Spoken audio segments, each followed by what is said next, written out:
All right. Hey, everybody, and welcome to Pete Carroll Was Right, the confusingly named Alabama football live show. As always, I am Carter. That's Mitch, and we are here to talk all things Alabama football with you. I actually do have the live chat window from YouTube pulled up on top of Discord this time, so if people are talking during the thing, we will actually catch it. But we have a national championship game to break down, and um, it's probably going to be a competitive one, which is nerve wracking in a lot of ways, but is fun at least. Like it's exciting, like in a way that not many Alabama games have been this year. So,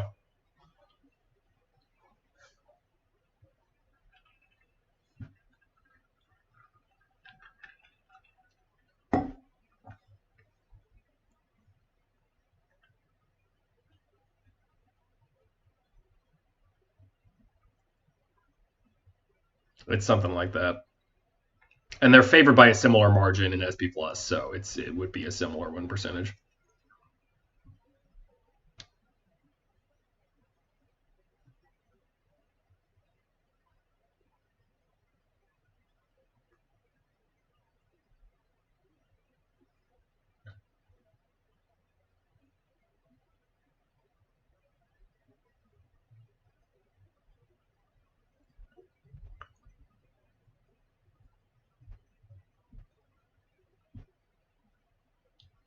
And then are we assuming that Waddle plays?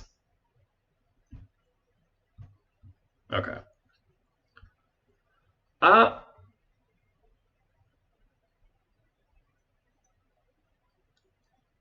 I think it feels about right.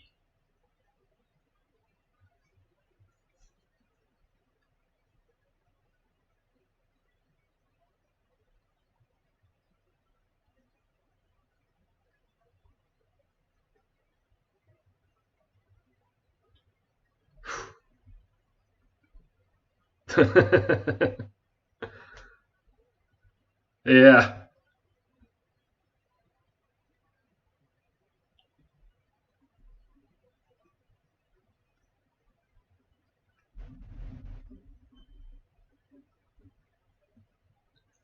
Is this in terms of the talent composite? Is this the most talented Alabama team?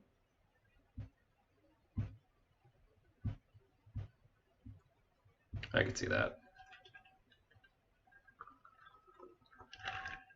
Maybe behind like 2018 or something.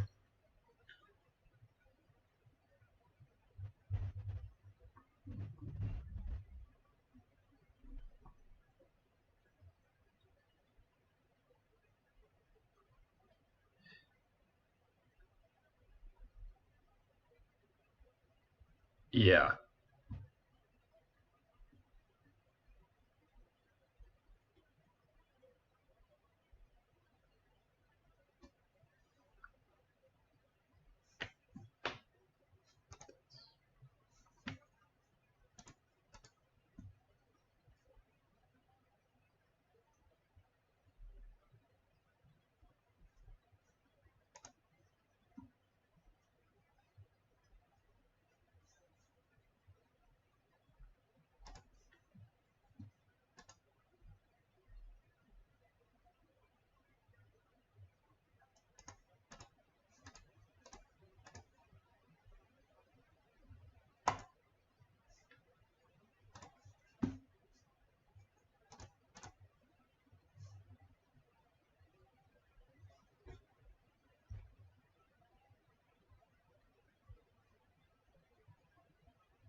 We have a comment that they can only hear me.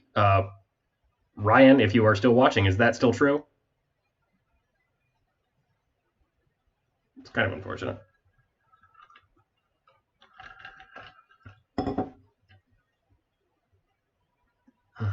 I tried to go with the less obtrusive headphones this time, but maybe I messed this up.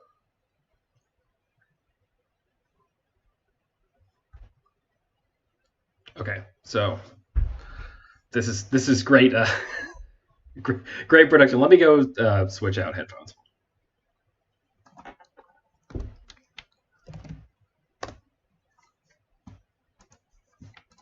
Yeah, I see a tweet now about it as well. Oh, all right. I'm a quote tweet there. Actually, I didn't even go back. Maybe. Let me see.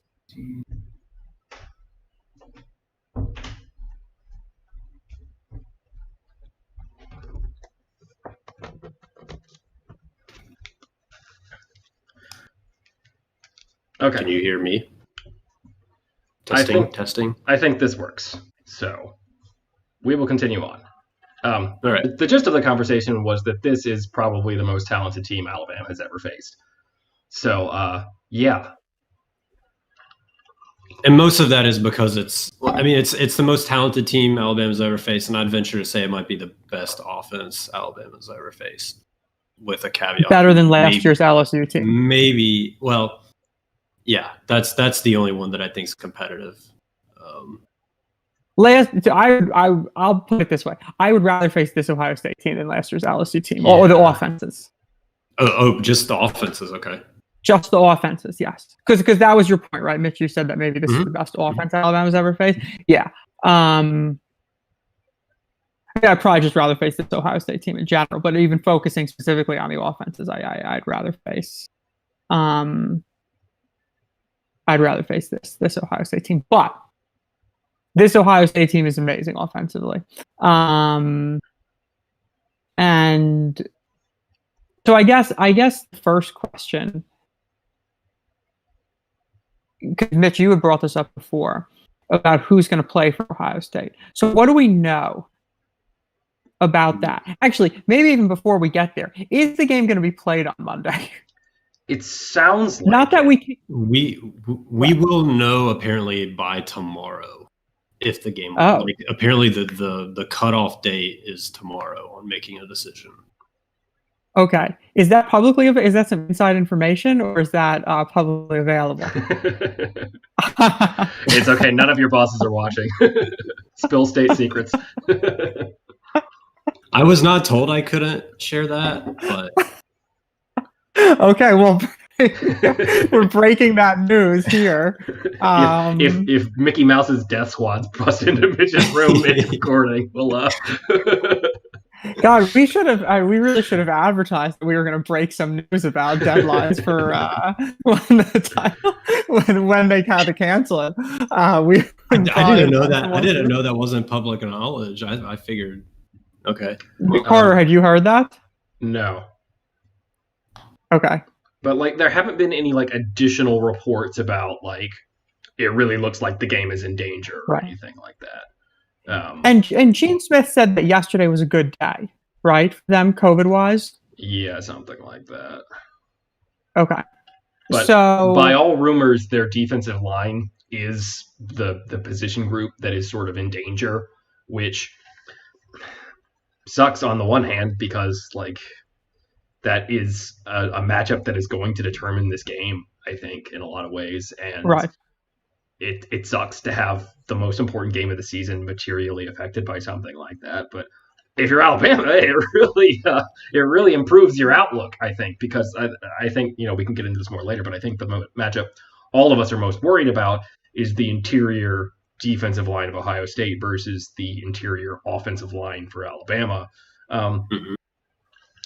And I think there's something to be said for because it wasn't Chris Owens was not great against Notre Dame, which is concerning. But it was not just him. Deontay Brown was not great. I don't think it was Emil Achior's great best game either. So I think in a certain sense, you could say that Alabama's interior offensive line played worse than they usually do, and Ohio State's interior defensive line played better than they have at any point this season. So I think you could have a reasonable amount of confidence that Alabama will be better, and it remains to be seen whether Ohio State's defensive line, whether that is the norm for them, because in a real sense, they really just haven't played a whole lot of football this year. So it's hard to know what the kind of expected level is for them. So I guess one question that then I would have in response is that, because I agree that the interior line in general did not have a good game. Owens was the worst, but Brown didn't play well. I think not his best game. I mean, not necessarily on the as bad as Owens and Brown, but not great. Is that just a coincidence that Owens comes in and they don't play well? Or should we think that there was maybe some sort of communication or cohesion issues in the middle that affected everybody because Dickerson was out and Owens was in? Or is it just a coincidence and that each player just played poorly as individually? Because if it's the latter, then obviously I agree. Like, definitely reason to expect that. Well, that's not going to happen again. I just don't know, and I at least posit that it could be the former.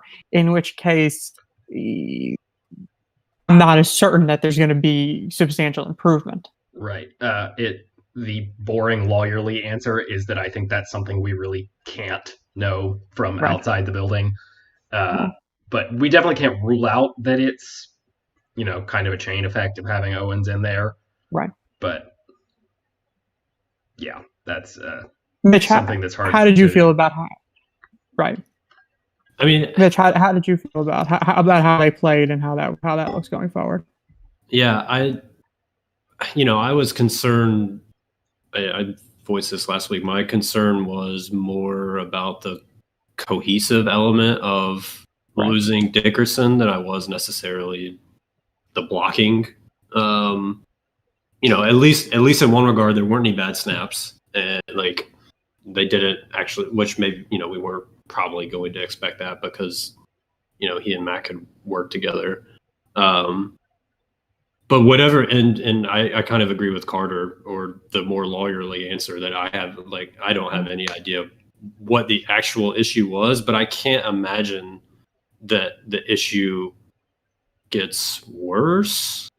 Right. That's what I said. Like, if it was a cohesiveness issue, there is at least reason to think that now that they've been working together as an offensive line, like with him at center, and there's now, like, unusually for this season, there's as much of a gap between the SEC championship, the conference championship weekend, and the semis as there is, in fact, a slightly larger gap, I think, because I think it was 12 days and then 11 days between the semis and the championship. So there's at least some reason to think that another chunk of time that's basically equal in length, like, that could improve some. If that was the problem, then maybe that improves just with a little more time of practicing together.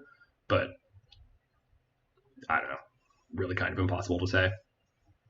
I think what was most frustrating for me, I didn't think, and I think we had talked about this in the Notre Dame preview, that like the run blocking is going to be hurt by not having Dickerson. They're not necessarily going to be as adept at really bullying people and pushing people around on the inside. And and so you sort of accept that and just like hope that Owens plays kind of mistake free and that Najee can make some plays and that some of that happened.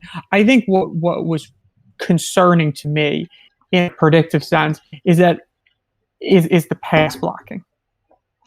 And I saw somebody reposted the PFF grade somewhere, and like Owens was his run blocking grade was poor. Pass blocking grade was 20 or something, or like 23. It was real bad. And that matches up with what I saw. I mean, I don't really want to say it was like a turnstile, but like people were he wasn't really blocking too many people. And I guess so, to sort of bring it back to the point about Ohio State, that's their path to stops, right? Ohio State's going to get stops in this game. It's going to be as a result of putting pressure on the quarterback. And Alabama's going to win. Interior pressure in particular. Yeah. So how do we think? I mean, like, were you guys surprised at how well the Ohio State defensive line played against Clemson? Yeah, in the sense that they hadn't done it this year.